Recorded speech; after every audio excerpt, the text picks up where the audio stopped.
Hey guys, it's Jules and welcome back to my Patreon. Today I'd like to talk to you a little bit more about some movement theory. In specifics, I want to talk to you about planes. Planes basically just describe the position of the prop in proportion to your own body, so where, on what side around your body and in the room you're playing with your prop. And to give you guys a few examples for each, so I have my hoops here and my silk fans, so you get one double-handed and one single-handed prop for me to show you the different planes. Now, our first one that we play on quite a lot, actually let me grab my hoop. The first one that we usually play on a lot is our wall plane. So our wall plane is basically everything that is like the wall behind me, straight in front of us. All of this room right here, this is all our wall plane.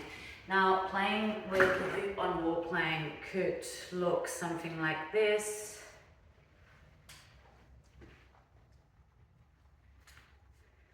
Oops.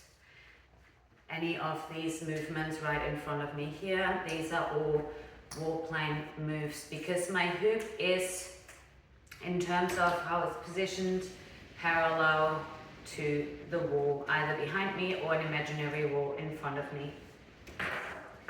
Now let's start with our second plane. Our second plane is a wheel plane. So wheel plane meaning like the wheels on a bus, it's played on the left or right of your body, like any of these movements.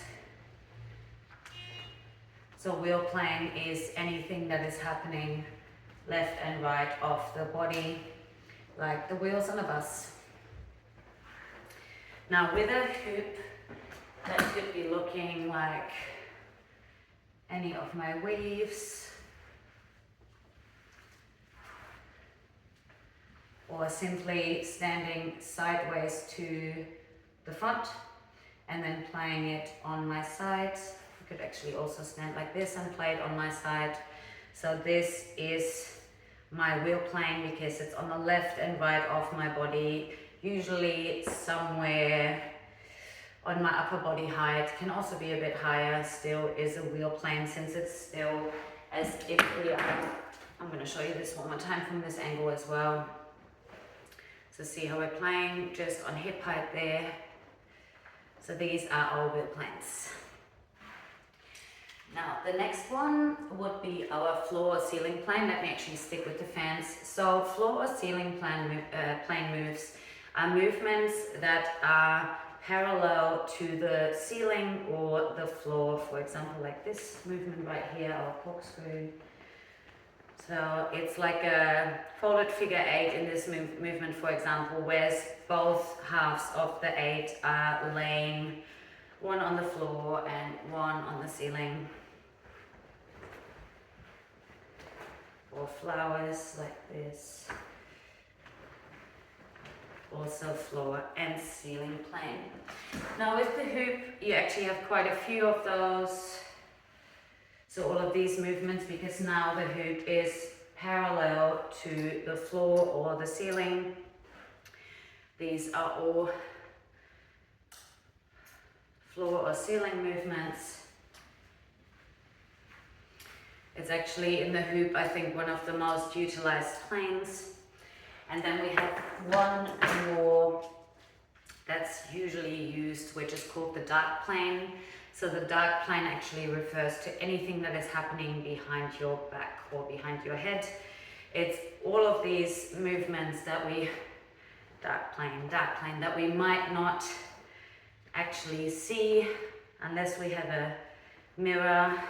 Just seeing what else I can. So behind the back wraps, for example. So that would be a dark plane. Or then with the hoop, we have our beautiful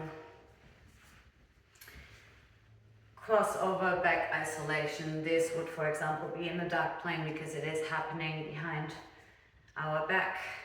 Same as some of these passes, they're going through the dark plane. Now, I hope this is helpful for you guys. It might help you in the future trying to figure out in what plane you're playing, or trying to explain to somebody in what plane they have to be playing, or also to realize from which plane to which plane you have to be switching in certain movements. So just one more time to recap, this plane right here in a parallel position to our imaginary front wall, this is our wall plane. Playing like this, like the wheels on a bus, is our wheel plane. Then having the hoop parallel to the ceiling or the floor, this is our ceiling or floor plane. And then we also have our dark plane, which is anything that is happening behind our back, okay? Now, I hope this helped you guys. If you have any questions, simply drop them below and I'll see you guys next time.